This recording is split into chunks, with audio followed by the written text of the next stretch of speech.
దేవునికి స్తోత్రాలు. ఈ సమయంలో మనము దేవుడు మన కొరకు చింతిస్తున్నాడు అనే ఒక అంశమును మనం ధ్యానం చేసుకుందాము.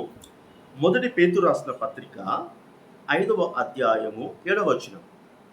అంశం ఏమిటంటే దేవుడు మన కొరకు చింతిస్తున్నాడు.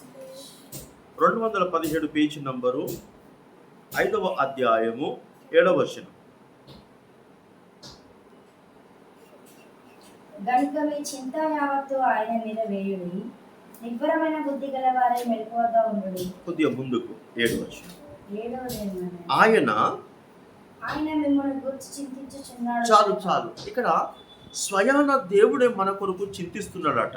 దేవునికి స్తోత్రం. ఇక్కడ ఎందుకు చింతిస్తున్నంటే మనకు శత్రువైన సాతానని వాడు ఒకడు ఉన్నాడు.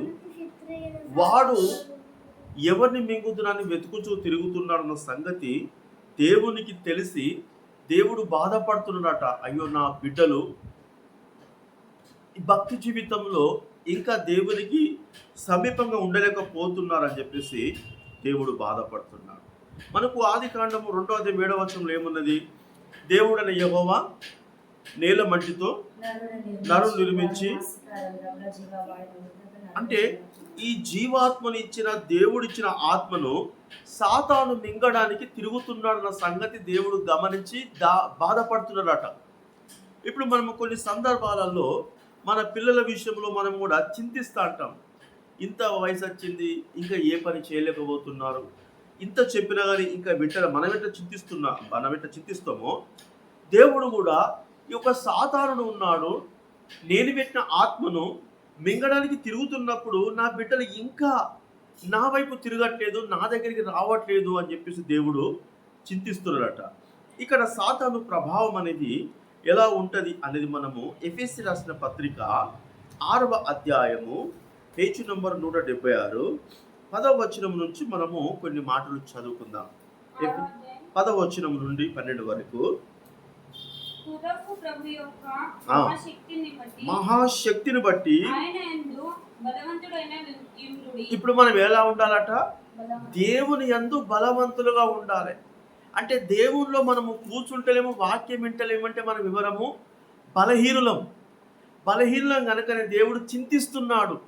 మనం అన్నం తింటప్పుడు మన పిల్లలు బయటికి వెళ్ళి ఆడుకుంటారు అనుకో, మనకు అనిపించదా? కొడుకు బుక్కెడు బోధింటే పోరడు చెప్పినట్టు ఇరటని ఇట్లా మనం బాధపడతామో, దేవుడు కూడా మరి ప్రభు యొక్క మహాశక్తి నా బిడ్డలలో నా శక్తి ఉండాలని చెప్పేసి దేవుడు చింతిస్తున్నాడట.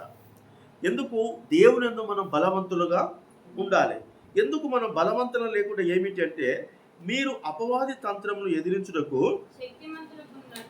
అంటే అపవాది అంటే ఎవరిని మింగుదునని వెతుకుతూ తిరుగుతున్న సాతానును మనం ఎదుర్కోవాలంటే మనకు దేవుని శక్తి మనకు ఉండాలి. Praise the Lord. హల్లెలూయా. అంటే ఈ దేవుని శక్తి ఉన్నదా లేదనేది తెలిసిన దేవుడు మన కొరకు చింతిస్తున్నాడట. ఇంకా ఎంతకాలం వానికి ఎప్పుడు ఎదిరిస్తారు, ఇంకెంతకాలం వానికి లోబడతారు, ఇంకెంతకాలం వానికే అణిగిమణిగి ఉంటారు, మరి నా యొక్క బలము బట్టి ఎప్పుడు సాతాను ఎదిరిస్తారని దేవుడు బాగా బాధపడుతున్నాడట. ఇంకేమంటున్నాడు? కవచమును ధరించుకోండి. ఇంకా కింద ఏలయనగా పోరాడునది శరీరంతో కాదు, కానీ ప్రధానులతోనూ అధికారులతోనూ ప్రస్తుత అంధకార సంబంధంతో నాదులతోనూ ఆకాశ మండలిస్తున్న దురాత్మ సమూహములతోనూ పోరాడుచున్నాము. అంటే సాతాను పన్నెంటిది ఎవరిని మింగుదాన్ని వెతుకుచూ తిరుగుతున్నాడు. అయితే ఈ సాతానుడు ఎవళ్ళ సొరబడి కూడా మనకు రివర్స్గా పని చేయవచ్చు. శరీర మనం ఏమంటుండే ఇక్కడ వాక్యము, శరీరాలతో కాదు అంటున్నాడు, దురాత్మల సమూహములతో. అంటే ఇక్కడ చూసినట్టయితే మనము ప్రస్తుతం అంధకార సంబంధం లోకనాథులతోనూ అంటున్నాడు. అంటే మనము పోరాడుతుంది అంటే మనలాంటి శరీరం ఉన్న మన చుట్టాలతో మనం పోరాడతలేం, కానీ వాళ్ళను సాతానుడు పట్టుకొని వాళ్ళలో ఉండి మనకు వ్యతిరేకంగా పనిచేస్తూ అంటాడు. Praise the Lord. హల్లెలూయా. కనుక అందుకే సాతానుడు మన మీద పని చేస్తుంటా అంటాడు, మనకు వ్యతిరేకంగా ప్రవర్తిస్తూ అంటాడు. కనుక మనం ఇంకా శక్తివంతులం అవుతలేం ఏందని దేవుడు చింతిస్తున్నాడట మన కొరకు. అయ్యో ఇంకెప్పుడు శక్తిమంతులు అవుతారు, కాలము వృధా అవుతున్నది, వయసు పెరుగుతున్నది, కానీ నా బిడ్డలలో ఇంకా సాతానుడు వాళ్ళకు వ్యతిరేకంగా పనిచేస్తున్నాడు. మనం ఒకవేళ దేవునికి అవకాశం ఎవరైతే ఇయ్యరో వాళ్ళలోనే సాతాను దూరి పనిచేస్తా అంటాడు. కనుక అందుకే దేవుడు మాట్లాడుతున్నాడు, ఎందుకంటే మీ విరోధైన అపవాది ఎవరిని మింగుదనని వెతుకుతూ తిరుగుతున్నాడు. కనుక ఆ శరీర సంబంధాలతోటే మనకు పోరాటం అనేది వస్తున్నది. కనుక మనం ఎలా ఉండాలి, ఎదుర్కోవడానికి శక్తివంతులము కావాలి. దేవునికి స్తోత్రం. ఇక్కడ లూకాసు సువార్త 23వ అధ్యాయము 11వ అధ్యాయం 23వ వచనం. లూకాసు సువార్త 11వ అధ్యాయము 11వ అధ్యాయం. చూడండి, అంటే దేవుని సన్నిధికి రాక దేవుని దగ్గర కూర్చొని వ్యక్తి ఎవరన్నట్టు దేవునికి విరోధ అయిపోతున్నాడు. ఎవరంటున్నారు ఈ మాట? దేవుడు అంటాడు, మనుషులు కాదు, మనము కాదు. మనము ఎవరిని విమర్శించే అధికారం మనకు లేదు. ఎవరిని నేనైతే ఎవరిని తక్కువ, ఎవరిని చిన్నంచనయ్యా, అందరిని మంచిగా చూస్తా ప్రేమతో. Praise the Lord. కానీ ఇక్కడ దేవునితో ఉండని వాడు దేవునికి విరోధం అవుతున్నాడు. ఎందుకు? దేవునికి విరోధం ఎవరు? సాతానుడు. ఈ సాతానుకు వాళ్ళు దగ్గర అవుతుంటా అంటారు. ఎప్పుడైతే దేవునితో సమానంగా కూర్చోరో వాళ్ళు సాతానుకు తెలియకుండా దగ్గర అవుతా అంటారు. అది ఇక్కడ వాక్యం ఏం చెప్తున్నదంటే, ఇక్కడ ఒక మనిషిని వదిలిపోయిన తర్వాత అది విశ్రాంతి వెతుకుచూ నీళ్ళు చోట తిరుగుచుండను. అది విశ్రాంతి దొరకనందున నేను విడిచి వచ్చిన నా ఇంటికి వెళ్ళి తిరిగి అనుకుని వచ్చి ఆ ఇల్లు ఊడ్చి అమర్చుట చూచి వెళ్ళి తనకంటే చెడ్డమైన మరి 7 అపవిత్రాత్మలు వెంట పెట్టుకొని వచ్చును. అవి అందులో ప్రవేశించును. ఎందులో?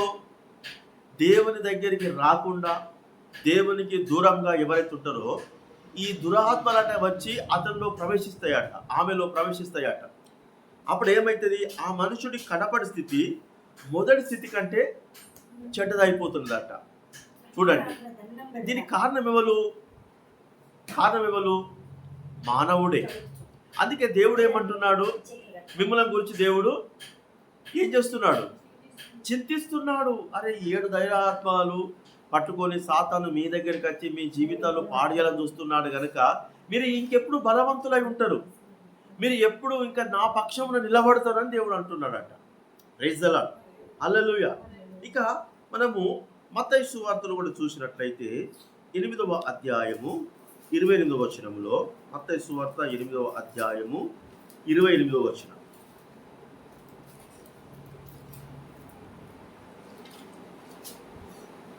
ఆయన అద్దరునున్న గదరేనియ దేశంలోకి చేరగా దేవుడు పట్టిన 2 మనుషులు సమాధుల నుండి బయలుదేరి ఆయన. చూడండి, చాలు. ఎవరైతే దేవుని వాక్యము లేకుండా ఉంటారో, దేవుని యందు బలంగా ఉండరో వాళ్ళనే దయ్యాలు పట్టినాయి. అని ఇక్కడ వాక్యం చెప్తుంది. దేశం చేరగా దయ్యములు పట్టిన 2 మనుషులు. ఈ లెవెలు చూపుకు మనుషులే, కానీ లోపల ఏమున్నది? దయ్యములు. ఎందుకున్నది? ఎవరిని మింగుదనని వెతుకుతూ తిరుగుతున్నప్పుడు వీళ్ళు దేవునితో సమానంగా కూర్చోలే, దేవుని సన్నిధికి సమానంగా రాలే, దేవుని ఒక వాక్యం సమానంగా ఇల్లే, దేవుని ఎందుకు బలంగా లేరు. కనుక సాతాను ఏం చేసింది? వాళ్ళ జీవితాన్ని పాడు చేసింది. వాళ్ళు ఎక్కడ కూర్చున్నారట? సమాధులలో ఉన్నారట. ఇంకా చదువమ్మా. ఆ సమాధుల్లో మిగులు ఉగ్రులైనందున ఏమున్నది అక్కడక్కడ? మిగులు ఉగ్రులు అంటే అర్థం ఏంటిది? ఉగ్గురు అంటే అర్థం ఏంటిది? వాళ్ళకున్నంత కోపం ఇవ్వలకు ఉండదు. దేవుని సన్నిధికి రానోళ్ళు ఉంటున్నాడు, వాళ్ళకు మస్తు కోపం వస్తుంది.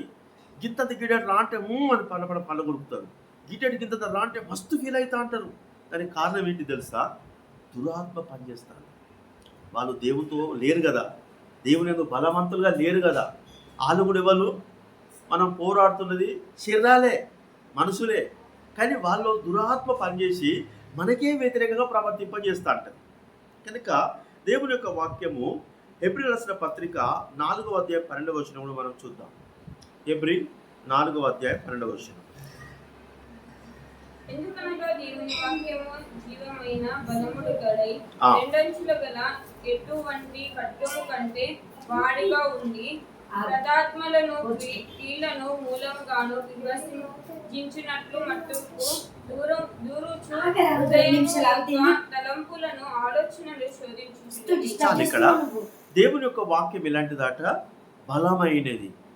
ఏం చేస్తుందట? రెండంచుల కత్తి లాంటిదట. Praise the lord. అంటే ఈ సాతానుడు ఎప్పుడైతే మన మీద మరి ప్రభావం చూపుతాడో, ఈ వాక్యం ఉంటే ఏమైతుందట? ఆ బలమైన వాక్యం ద్వారా మనం సాతాను గెలవగలుగుతాము, సాతాను ఓడించగలుగుతాము. కనుక మరి దేవుని యొక్క వాక్యం ఏం చెప్తున్నదంటే, దేవుడు మన కొరకు చింతిస్తున్నట్ట. కనుక మనం ఒకసారి మన జీవితాన్ని పరిశీలన చేసుకొని దేవుని పక్షంగా ఉండే వాళ్ళుగా ఉండడానికి ఒక ప్రయత్నం చేద్దాం. కొంచెం వాటిని ప్రభువుని వింతులు దీవించునుగాక. ఆమేన్.